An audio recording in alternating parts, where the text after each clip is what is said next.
Hello good morning students. आज मैं बात करने वाला हूँ, नया चैप्टर स्टार्ट करने वाला हूँ।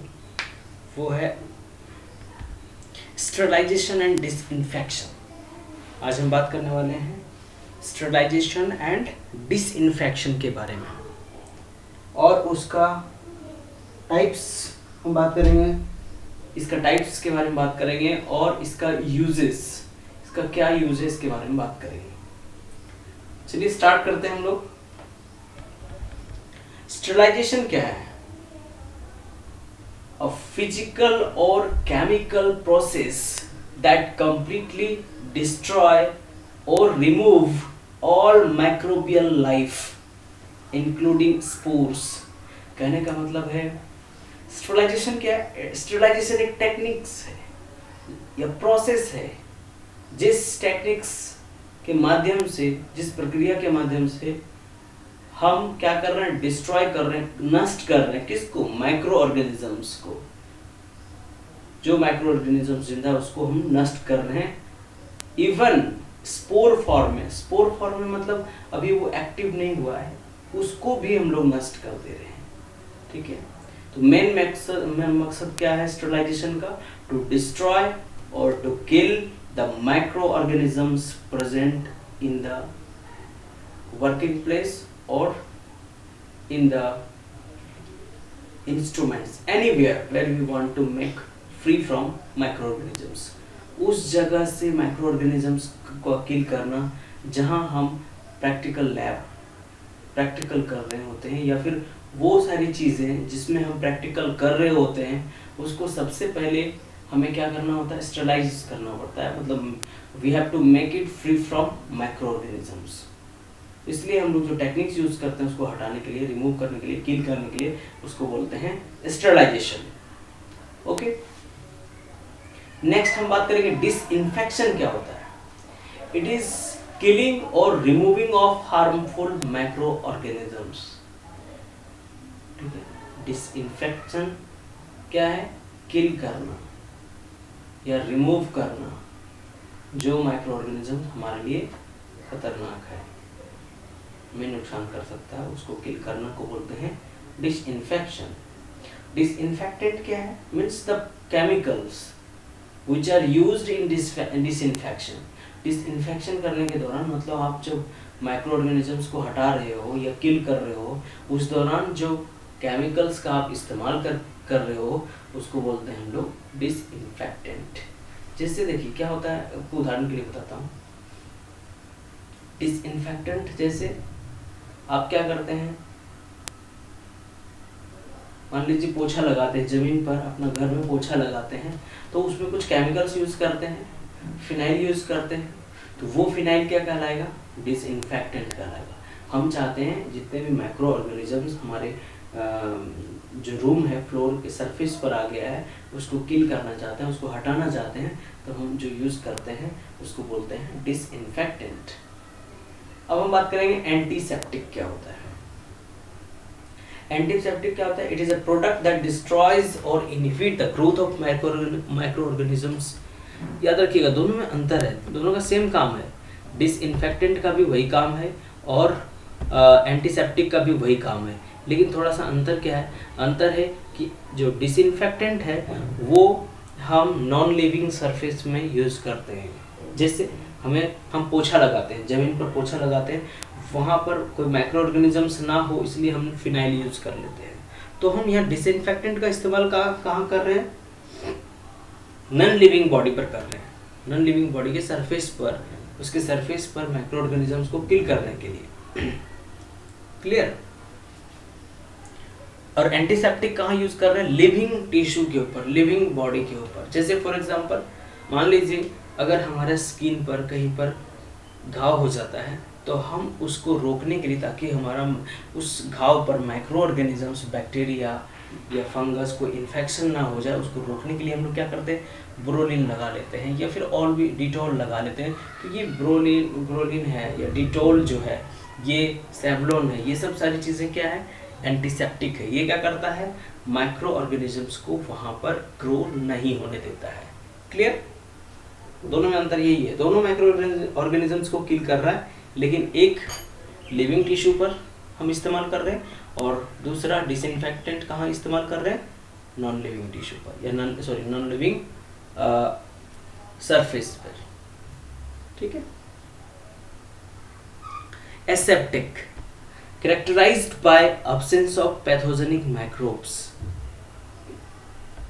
एसेप्टिक का मतलब हुआ क्या कि वहां पर कोई पैथोजन्स नहीं होगा, नहीं है। क्लियर। सेप्टिक और एसेप्टिक। एसेप्टिक का मतलब होता है कोई पैथोजन नहीं, कोई माइक्रो ऑर्गेनिजम्स नहीं है। पैथोजन किसको बोलते हैं, वैसे माइक्रो ऑर्गेनिजम्स, वैसे सूक्ष्म जीव जो हमें बीमारी, हमारे अंदर बीमारी कर सकता है, उसको हम बोलेंगे पैथोजन। क्लियर। तो यहाँ पर पैथोजन नहीं होना, वो क्या बोलेंगे, एसेप्टिक।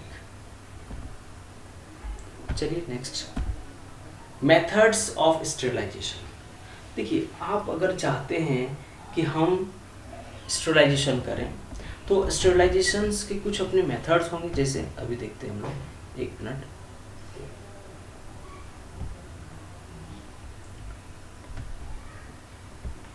देखिए, आप एक्सपेरिमेंट के दौरान क्या करते हैं, एक्सपेरिमेंट के दौरान आप बहुत सारा इंस्ट्रूमेंट का इस्तेमाल करते हैं। जैसे मान लो हमने एक इंस्ट्रूमेंट यूज़ किया, ये इंस्ट्रूमेंट क्या हो सकता है, इसके अंदर क्या हो, माइक्रो ऑर्गेनिजम्स हो, तो हमें क्या करना पड़ेगा, इसको माइक्रो ऑर्गेनिज्म से फिर सबसे पहले हटाना पड़ेगा।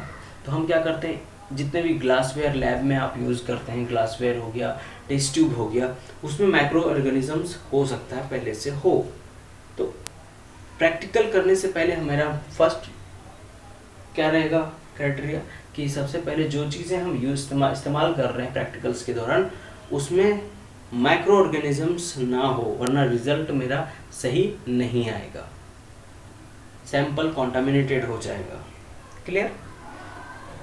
तो सबसे पहले जो चीज़ें हम इस्तेमाल कर रहे हैं, जो ग्लासवेयर इस्तेमाल कर रहे हैं, उसको पहले हम टेस्ट ट्यूब इस्तेमाल कर रहे हैं, उसको स्टेरिलाइज करना पड़ेगा। मतलब उसके अंदर से, ऐसा नहीं कि उसके में माइक्रो ऑर्गेनिजम्स हो, तो उसको किल करने के लिए, माइक्रो ऑर्गेनिजम्स को किल करने के लिए हम क्या करेंगे, अलग अलग प्रोसेस से उसको किल करेंगे। ठीक है। हो सकता है हम हीट करके किल करें, वो जिस तरह का टूल है, जिस तरह का हम इंस्ट्रूमेंट हमारे पास है, उस प्रकार से हम टेक्निक्स को उसको देखते हुए हम टेक्निक्स को अप्लाई करेंगे। लेकिन ये सारे टेक्निक्स, ये जो फिजिकल मेथड्स हैं, और मतलब और कुछ केमिकल्स मेथड है, केमिकल यूज़ करके जो हम स्टेरिलाइज करते हैं उसको बोलेंगे केमिकल मेथड्स। उस केमिकल मेथड्स के अंतर्गत उसको रखते हैं। और फिजिकल मेथड्स क्या बोलेंगे, जैसे फिजिकली उसके साथ मान लो गर्म करके हम कर रहे हैं, या ठंडा करके, या फिर कह सकते हैं उसमें वाटर मिला करके हीट करेंगे, कुछ ऐसा रेडिएशन पास करके अगर हम माइक्रो ऑर्गेनिजम्स को किल कर रहे हैं। तो मेन मकसद हमारा क्या है, to make the place free from micro organisms, या to kill the micro organisms. Micro organisms को किल करना मेरा मेन मकसद है। क्लियर। हाँ, तो ये हमने समझा कि क्यों। अब हम बात करेंगे नेक्स्ट, अलग अलग मेथड्स की बात। ये सब मेथड्स था, जैसे ऑटोक्लेव में आप क्या करते हैं, लैब में आप देखते होंगे ऑटोक्लेव यूज़ करते हो आप। तो ऑटोक्लेव में क्या करते हो, जितने भी ग्लासवेयर्स होते हैं, जितने भी टेस्ट ट्यूब होते हैं, उसको यूज़ करने से पहले हम उसको स्टेरिलाइज करते हैं। मतलब उससे माइक्रो ऑर्गेनिजम्स को देख लेते हैं कि इसमें अगर होगा तो मर जाएगा। तो हम क्या करते हैं, उस ग्लासवेयर को हम ऑटोक्लेव में करके फिर उसको हम स्टेरिलाइज कर देते हैं। ठीक है। तो ऑटोक्लेव कैसे काम करता है, जस्ट लाइक कुकर के जैसा काम करता है। आप देखिएगा उसमें भी क्या होता है, पानी हम लोग लेते हैं और पानी फिर हीट करते हैं। टेम्परेचर जब बढ़ता है और स्टीम बनता है, तो स्टीम के कारण क्या करता है, और ज़्यादा टेम्परेचर बढ़ जाता है, और इस तरह से वो जो माइक्रो ऑर्गेनिजम्स अगर उसमें रहता है, कुछ जर्म्स, हमारे ग्लासवेयर टूल्स, मतलब ग्लासवेयर हो गया, टेस्ट ट्यूब वगैरह जो भी है, वो सारी चीज़ों को हम लोग फिर हीट करते हैं उसके अंदर, ऑटोक्लेव के अंदर, और किल करते हैं माइक्रो ऑर्गेनिजम्स को। क्लियर। अब देखिए, रेडिएशन मेथड यूज़ कर सकते हैं, या अलग अलग रेडिएशन मेथड, जैसे UV light, ultraviolet radiation use कर सकते हैं। क्यों, ताकि हम चाहते हैं, मान लीजिए हमारा जो लैब है उसमें माइक्रो ऑर्गेनिजम्स अगर आ गया होगा उसको किल करना चाहते हैं तो हम इस्तेमाल कर सकते हैं यूवी लाइट को इस्तेमाल कर सकते हैं स्टरलाइज करने के लिए रूम को, या जो हमारा लैब है उसको स्टरलाइज करने के लिए इस्तेमाल कर सकते हैं। आयोनाइजेशन रेडिएशन को इस्तेमाल कर सकते हैं, गामा रेडिएशंस को इस्तेमाल कर सकते हैं। तो मेन मकसद हमारा क्या है इसका इस्तेमाल करने का? मेन मकसद है कि टू स्टरलाइज और to kill the micro organisms. Okay, next methods of sterilisation और भी है, जैसे फिल्ट्रेशन। देखिए फिल्टर करके भी हम यूज़ कर, ये फिल्टर है तो इससे भी हम लोग स्टरलाइज कर सकते हैं, लेकिन ये फिल्टर नहीं। अब मान लीजिए कोई केमिकल, कोई हमारे पास ब्लड है या कोई सैंपल है, सपोज सैंपल है, हम इससे पास करके फिल्टर करके हम कुछ माइक्रो ऑर्गेनिजम्स को रोक सकते हैं, लेकिन सारा माइक्रो ऑर्गेनिजम्स को इसमें नहीं रुकता। वो डिपेंड करता है कि कौन सा चीज़ के अंदर से आप मतलब किस चीज़ को आप स्टरलाइज करना चाहते हो। तो अलग अलग टेक्निक्स हम इस्तेमाल कर सकते हैं, वो डिपेंड करता है कि हम किस चीज़ का स्टरलाइजेशन करना चाहते हैं। ठीक है, तो बहुत सारे स्टरलाइजेशन मेथड है, हमने जो पीछे स्टडी किया देखा, रेडिएशन से कर सकते हैं, फिजिकल मेथड में heat, dry, moist, radiations, ionisation radiation कर सकते हैं, फिल्ट्रेशन यूज़ कर सकते हैं, जैसे ये भी देखिए फिल्ट्रेशन है, फिल्ट्रेशन मेथड, इसको इस्तेमाल कर सकते हैं। तो ये कौन सा मेथड्स किस में अपनाना है, किस कहाँ पर यूज़ करना है, वो डिपेंड करता है कि आप स्टरलाइजेशन किस चीज़ का स्टरलाइजेशन करना चाहते हो, किस में स्टरलाइजेशन करना चाहते हो, कहाँ से आप माइक्रो ऑर्गेनिजम्स को किल करना चाहते हो। According to that we will apply the methods. Okay, sterilisation by heat करके भी हम लोग स्टरलाइज कर सकते हैं। जैसे देखिए फ्लेम जलाया है, बर्नर, ये जो बंसन बर्नर है, ये जो बर्नर है इसमें भी हम लोग हीट करते हैं। क्या, जैसे मान लीजिए इनोकुलेशन लूप होता है, जैसे मान लीजिए अगर आप बैक्टीरिया को ग्रो करना चाहते हैं, मान लीजिए दही से आपने क्या किया, दही से लैक्टोबैसिलस को निकाल करके आप पेट्री प्लेट में, मतलब आप चाहते हैं क्या कि जो लैक्टोबैसिलस है जो दही में है वो हम ज़्यादा मात्रा में अपना लैब में ही कल्चर करें। ठीक है, तो कल्चर करने के दौरान आप इनोकुलेशन लूप यूज़ कर सकते हैं, आप पेट्री प्लेट यूज़ करेंगे तो उसको स्टरलाइज करने के लिए अलग अलग मेथड्स यूज़ कर सकते हैं। जनरली हम नाइफ, चाकू, ब्लेड्स या लूप, इसको हम स्टरलाइज करने के लिए हीट कर सकते हैं। ठीक है, हीटिंग मेथड यूज़ कर सकते हैं। तो अलग अलग टूल्स को, अलग अलग चीज़ों को स्टरलाइज करने के लिए हम लोग अलग अलग मेथड्स का इस्तेमाल कर सकते हैं, लेकिन सबका मेन मकसद क्या है? To kill the micro organisms present on that particular things. जिस चीज़ का हम स्टरलाइजेशन करना चाहते हैं, जहाँ स्टरलाइज करना चाहते हैं, वो वहाँ से हम माइक्रो ऑर्गेनिजम्स को किल करना चाहते हैं। क्लियर? मेथड्स हमारा अलग अलग हो सकता है ना। कहीं पर हम हीटिंग मेथड यूज़ कर रहे थे, कहीं पर हम ड्राई मेथड यूज़ कर रहे थे, कहीं पर हम मॉइस्ट हीट यूज़ कर रहे थे। ठीक है, अलग अलग, लेकिन मेन मकसद हमारा क्या है? To kill the micro organisms and to make the sample free from microorganisms. Okay, these are the also methods which are generally used for the sterilization techniques. अब हम बात करेंगे, देखिए ये तो ऑटोक्लेव्स जो हमने पीछे डिस्कस कर दिया कि कैसे उसमें टेम्परेचर कितना हम लोग लेते हैं, greater than 100 degree Celsius temperature उसमें बढ़ा देते हैं, और क्या होता है उसमें जो वेपर बनता है वो और ज़्यादा टेम्परेचर बढ़ा, और ज़्यादा हीट को बढ़ा देता है उसके अंदर, और इस तरह से वो माइक्रो ऑर्गेनिजम्स किल कर जाता है। हम ओवन का इस्तेमाल कर सकते हैं, ओवन का भी इस्तेमाल कर सकते हैं। ठीक है, ये ऑटोक्लेव था, हम ओवन का भी इस्तेमाल कर सकते हैं स्टरलाइजेशन करने के लिए। और कुछ केमिकल्स मेथड होते हैं, केमिकल्स भी हम इस्तेमाल कर सकते हैं। देखिए ये है केमिकल्स मेथड, यहाँ से हम लोग स्टडी करेंगे। जैसे केमिकल्स मेथड में क्या करेंगे, केमिकल्स का इस्तेमाल करके हम चाहते हैं कि उससे माइक्रो ऑर्गेनिजम्स, उसमें से माइक्रो ऑर्गेनिजम्स किल हो जाए, तो हम क्या कर सकते हैं, अलग अलग केमिकल्स हम यूज कर सकते हैं। ठीक है,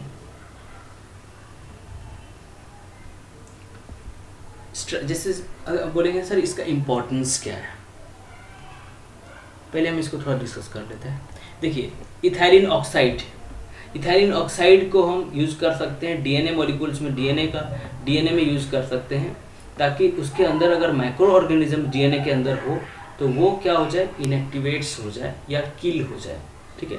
तो इथाइलिन ऑक्साइड में causes explosion if you use pure, so it is mixed with an inert gas that is neon freon at a ratio of 10:90। कहने का मतलब है हम यहाँ पर अलग अलग केमिकल्स का इस्तेमाल कर रहे हैं, क्यों? ताकि माइक्रो हमारे सैंपल में जो माइक्रो ऑर्गेनिजम्स है उसको किल करना चाहते हैं, किल कर रहे हैं, ठीक है, क्लियर। तो हम केमिकल्स मेथड का इस्तेमाल कर सकते हैं, फिजिकल मेथड्स का इस्तेमाल कर सकते हैं। फिजिकल मेथड्स में हीट का इस्तेमाल कर सकते हैं, रेडिएशंस का इस्तेमाल कर सकते हैं, अलग अलग हम टेक्निक्स, अलग अलग मेथड्स हम अपना सकते हैं। अब हम बात करेंगे इसका इम्पोर्टेंस क्या है। हम जो स्टरलाइजेशन कर रहे हैं इसका क्या इम्पोर्टेंस, अगर इसको हम ना करें तो क्या प्रॉब्लम हो सकती है। देखिए सिंपल बात है, अगर आप स्टरलाइजेशन नहीं करेंगे और अगर कॉन्टामिनेटेड टेस्ट ट्यूब्स या कॉन्टामिनेटेड पेट्री प्लेट को यूज़ करके जिसमें माइक्रो ऑर्गेनिजम्स पहले से था, अगर आप उसमें प्रैक्टिकल परफॉर्म करेंगे तो क्या होगा, रिजल्ट नेगेटिव, मतलब रिजल्ट आपका जो है वो रॉन्ग आ सकता है, बिल्कुल रॉन्ग है, कॉन्टामिनेट हो सकता है। आप जो प्रैक्टिकल परफॉर्म कर रहे हैं वो कॉन्टामिनेट होएगा। जैसे फॉर एग्जांपल अगर हम ब्लड सैंपल में पता करना चाहते हैं कि इसमें बैक्टीरिया है या नहीं है, सपोज दैट, लेकिन जिस टेस्ट ट्यूब में हम ब्लड सैंपल का टेस्ट कर रहे हैं, सपोज दैट, उसमें पहले से अगर बैक्टीरिया रहेगा तो हमारा रिजल्ट क्या होगा, 100% पॉजिटिव आएगा। हो सकता है उसके ब्लड में ना हो, लेकिन चूंकि हमारा टूल्स में ही था, मतलब वो जो हम एपरेटस यूज़ कर रहे हैं उसमें पहले ही मौजूद था बैक्टीरिया, तो हमारा रिजल्ट गलत आएगा। कहने का मतलब है हम जिसमें नहीं, जिस ब्लड सैंपल में नहीं होगा बैक्टीरिया, उसमें भी हमारा रिजल्ट क्या होगा, पॉजिटिव आएगा। इट मीन्स हमारा रिजल्ट सही नहीं आएगा, हम सही से अपना प्रैक्टिकल्स को परफॉर्म नहीं कर पाएंगे। तो इसलिए हमें सबसे पहले जितने भी लैब में जनरली हम जो चीज़ें यूज़ करते हैं उसको स्टरलाइज करना बहुत इंपॉर्टेंट होता है। इन जनरल लाइफ में भी हम जहाँ पर रह रहे हैं वहाँ के सरफेस को हम क्या करते हैं, अपने घर में रोज़ पोछा लगाते हैं, बाथरूम में हम क्या करते हैं, बाथरूम में बहुत सारे माइक्रो ऑर्गेनिजम्स आ सकता है, तो वहाँ पर भी हम लोग फिनाइल यूज़ कर रहे हैं, अलग अलग चीज़ें केमिकल को यूज़ कर रहे हैं to make the surface of the bathroom free from micro organisms, या कह सकते हैं to kill the micro organisms from the surface of the bathroom. Hygienic condition बनाने के लिए हम चीज़ें को इस्तेमाल कर रहे हैं, टेक्निक्स को इस्तेमाल कर रहे हैं। तो बहुत इंपॉर्टेंट है हमारे डेली लाइफ में भी और हमारे प्रैक्टिकल्स लाइफ जो हम बात करेंगे, अगर स्टडी लाइफ में या फिर हम बात करेंगे अगर लैब में, इसका बहुत ज़्यादा यूजेस है। इसके बिना हम डेली लाइफ में जब हम प्रैक्टिकल कर रहे होते हैं या डेली लाइफ में अपने काम कर रहे होते हैं तो स्टरलाइजेशंस का बहुत इम्पॉर्टेंट है, बहुत अहम भूमिका है। ओके, तो नेक्स्ट क्लास में हम बात करेंगे। आज हम स्टरलाइजेशन की बात कर रहे थे, इसमें दो चीज़ें देखा हमने कि डिसइंफेक्टेंट और एंटीसेप्टिक याद रखिएगा, सेवलॉन हो गया। जो चीज़ें हम लिविंग बॉडी के ऊपर इस्तेमाल कर रहे हैं उसको हम बोल रहे हैं एंटीसेप्टिक, और जो केमिकल्स हम कहाँ इस्तेमाल कर रहे हैं, सरफेस पर। जैसे हम पोछा लगाने में, अपने घर में पोछा लगाने में जो इस्तेमाल कर रहे हैं फिनाइल को, तो उसको बोलेंगे हम लोग डिसइंफेक्टेंट। क्लियर, दोनों में अंतर समझिएगा। Thank you. नेक्स्ट क्लास में हम बात करेंगे आगे